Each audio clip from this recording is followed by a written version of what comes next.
everyone, guys, it's me, welcome back to my YouTube channel and Facebook. Deep close guys, আজকে মৌসুমী হলো গোলগড়া stone operation. তো শোনাও ভাই এদিকে খুব চিন্তিত আছে, কারণ আজকে সারাদিন মৌসুমী মানে প্রাইভেট নার্সিং হোমের ভিতরে থাকবো, রাত্রেবেলা আসতে না। তো চলো ওখানে যাইতেছি নার্সিং হোমের ভিতরে, একটু বড়ই অপারেশন। তো ওখানে বাজে সকাল প্রায় 3:30। তো শুক্রবারতে শুভেচ্ছা জানিয়ে আজকে ব্লগটা শুরু করতেছি এখান থেকে। মৌসুমীর যে গোলব্লাডার স্টোন ধরা পড়ছে, তো একটা ইনফরমেশন চাই তোমরা লোকে শেয়ার করতাম। তো লাস্ট ভিডিওর মতো তো দেখছিলে ডক্টর অজয় সাহারে আমরা দেখাইছিলাম মৌসুমীর লিগা, তো তাইনে রেফার করছে অমিতাভ রয়। কারণ মৌসুমীর যে গোলব্লাডার স্টোনটা হয়েছে এটা দুইটা দিকে হয়েছে, একটা হইলো পিত্তনালীর মধ্যে, যেটার ইআরসিপির মধ্যে আমরা কিছুদিন আগে বাই করছি। মৌসুমী এই হসপিটালটার মধ্যে ভর্তি আসলো, ইউনিটি গ্যাস্ট্রো অ্যান্ড লিভার। তো এটার মধ্যে আমরা টোটাল বিল আসলো প্রায় 45,000, এটা তোমরা দেখতে পারতেছো। তো আজকে যায় সেটা পিত্তথলির অপারেশন, মানে গোলব্লাডারের অপারেশনটা হইব, ডক্টর অজয় সাহা করব সেম হসপিটালের মধ্যেই। তো এটার মানে অ্যামাউন্টটা কইছিল মিনিমাম 52 থেকে 55-এর মধ্যে যাইব। তো মোটামুটি সোনোগ্রাফি তো এদিকে রিপোর্টটি দুইটা করা হয়েছে, দুইটা রিপোর্ট নিয়ে যাবো। এদিকে ব্লাড টেস্টার আছে, এদিকে ব্লাড টেস্টার আছে। দেখা যাক একটু পরেই বাইরমু, যে সেটা দেখি কি হয় না হয়, সবকিছুই তোমার লোকে শেয়ার করুম। আশা করি মৌসুমীর আজকে গোলব্লাডার স্টোনের অপারেশনটা যাতে সাকসেসফুলি হয়। লাস্ট একটা যে করাইছিল ইআরসিপির মাধ্যমে একটা স্ট্যান্ড বসানো হয়েছিল। এই যে গাইস এদিকে তোমরা দেখতে পারতেছো মৌসুমীর যে ইআরসিপি মানে গোলব্লাডার মানে পিত্তনালীর মধ্যে যে স্টোনগুলো হয়েছিল, তো এটারে রিমুভ করণের লিগা ডিপিএস প্লেস করা হয়েছে পিত্তথলির মধ্যে। তো আজকে যায় সেটা পিত্তথলির অপারেশনটা হইব। এর মধ্যে আইলাম, এটা হইল ইউনিটি হসপিটাল। তো হসপিটালটা হইল এদিকে তো দেখতে পাচ্ছ কৃষ্ণনগর সিএনজি স্টেশনটা, সিএনজি স্টেশনের ঠিক উল্টো সাইডে। এই সাইডের দিকে যদি আয়ো এটা হইলো কৃষ্ণনগরের সোজা গেলে সৎসঙ্গ, বাম সাইডে গেলে হইলো টিআরটিসি, আর এই পাশ দিয়ে আসলে এখন ভিতরে ঢুকতেছি। সকাল বাজে এখন প্রায় 9:30। তো আমরা ওয়েটিং রুমের মধ্যে ওয়েট করতেছি মৌসুমীর একটু পরেই যে এই রুমটাতে ভর্তি করানো হইব।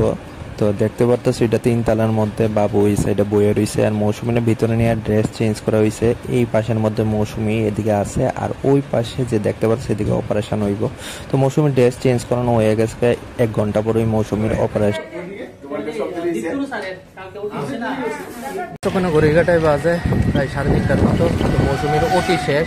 তো বাড়ি থেকে বাইরেছিলাম 7টা নাগাদ, স্নানও করছিলাম না, খাওয়া দাওয়া করছিলাম না, তো প্রচন্ড খিদা পাইছে। তো মৌসুমীরা ওটির মধ্যে ঢুকাইছিল প্রায় 1টা নাগাদ। তো এখন যায় সেটা মৌসুমীর ওটি শেষ হয়েছে।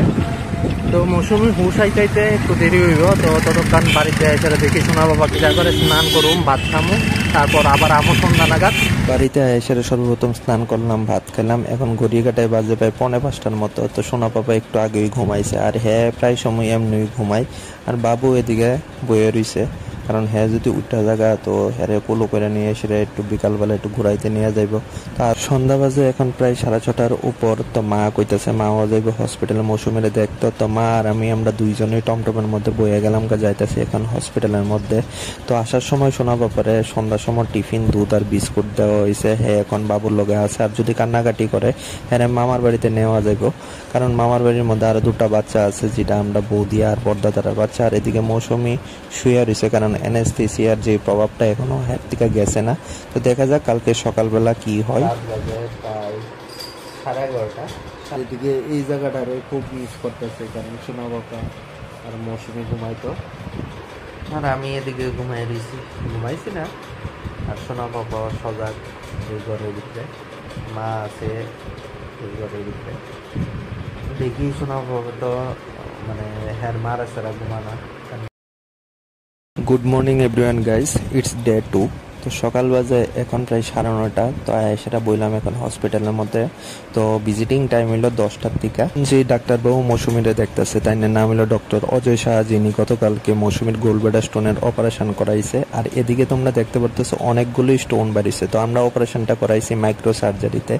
তো ডাক্তারবাবু কইছে যে মাইক্রো সার্জারি করাইলে প্রায় 24 ঘন্টার মধ্যেই পেশেন্টের ডিসচার্জ দেওয়া হয়। আর এদিকে আমি সবটি ফর্মালিটি পূরণ করতেছি, একটু পরেই মৌসুমী ডিসচার্জ। অনেক গ্যাস শোনা বাবা আজকে 24 ঘন্টা পরে হ্যাঁ মারে দেখতেছে। হ্যাঁ অনেক সময় এই জায়গার ভিতরে ওই ক্যানুলাটা ঢুকাইছিল, তো এই ক্যানুলাটা বাই করা হয়েছে। তোকে বেন্ডিজ করে রাখছে, কইছে একদিন পরে খুলো না দিকে। আর হেরে মানে দড়ি দিয়া বাইন্দা রাউন লাগে, কারণ হে ফট করে ইসে গায়ে পড়ে। এই পাপা, এই মারে 24 ঘন্টা পরে দেখে সেটা কেমন লাগতেছে তোমার? ভালো লাগছে নি? হ্যাঁ ভালো লাগছে? লজ্জা পাইছ? মার কাছে যাও, মার কাছে যাও। যাও যাও যাও যাও। রাত্রেবেলা ডিনারে হইল খিচুড়ি। তো আজকে সকালবেলা যেহেতু হসপিটালের মধ্যে মৌসুমিয়া দেওয়া হয়েছিল ডালি আর খিচুড়ি, ডাক্তারও কইছে 1-2 দিন খিচুড়ি খাওয়ানোর দিকা, তেল মশলা একদমই বাদ। তো মা কইরা দিছে খিচুড়ি। তো আজকে রাত্রে ডিনারটা কইরা লই। আর খিচুড়ির ভিতরে দিয়েছে মিষ্টি আলু, তারপর গাজর, বিনস আর নর্মালি একদম। তো আজকের ভিডিও ব্লগটা এই পর্যন্তই থাও। মৌসুমি থেকে প্রায় বেরো। জয় হিন্দ, জয় ভারত, গুড নাইট।